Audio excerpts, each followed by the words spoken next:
नमस्कार। आज हम बात कर रहे हैं समय की पुकार, आलस्य पर विजय के कुछ हिस्सों पर। फोकस इस बात पर है कि आलस्य, उससे कैसे निपटें और समय का बेहतर इस्तेमाल कैसे करें। हाँ, बिल्कुल। ये एक बहुत आम समस्या है, आलस्य।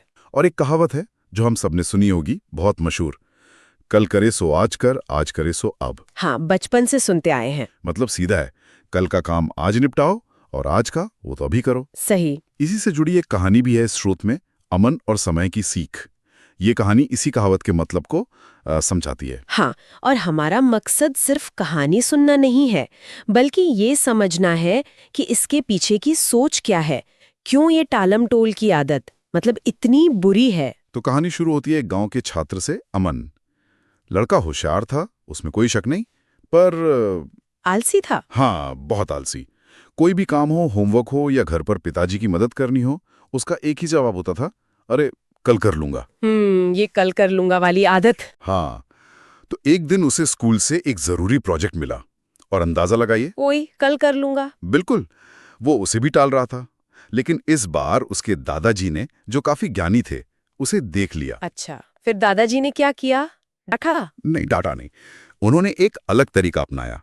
उन्होंने अमन को एक कहानी सुनाई, एक किसान की कहानी। किसान की कहानी? हाँ, कैसी कहानी? दादाजी ने बताया कि एक किसान था जिसे बीज बोने थे।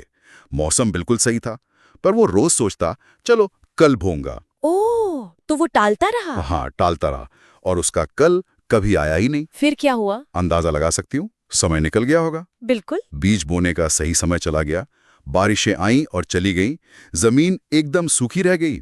और बीज? बीज तो बेकार हो गए और उस किसान को उस साल बिना फसल के, मतलब भूखा रहना पड़ा। ये तो बड़ी सीधी और असरदार कहानी है।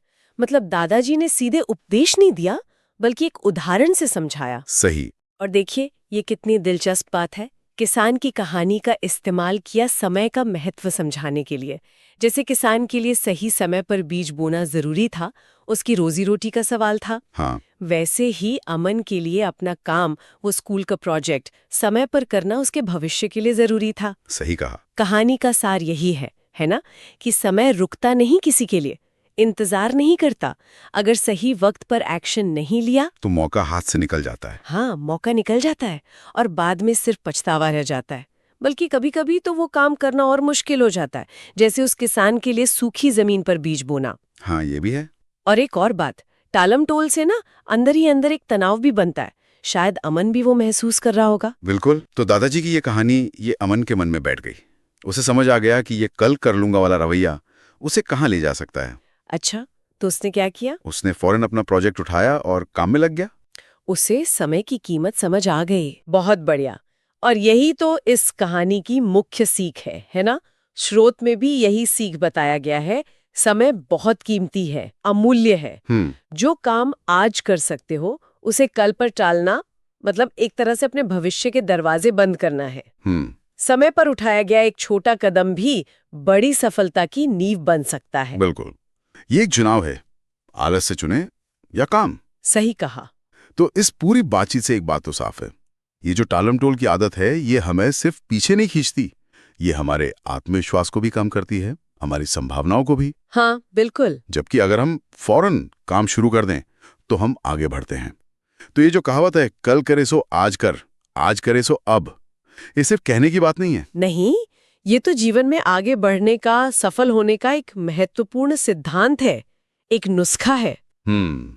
इस सब के बाद मेरे मन में एक सवाल आ रहा है, सोचने वाला सवाल है। हाँ, बताइए। अगर आलस्य वाकई, जैसा कि कहते हैं, समय का चोर है, ठीक है। तो ऐसा कौन सा एक छोटा सा काम है, शायद बिल्कुल मामूली लगे, जिसे हम अभी इसी पल तुरंत करके अपने आने वाले कल के लिए एक अच्छा बीज बो सकते हैं? ठीक वैसे ही जैसे वो किसान अगर समय पर बीज बो देता तो उसे अच्छी फसल मिलती।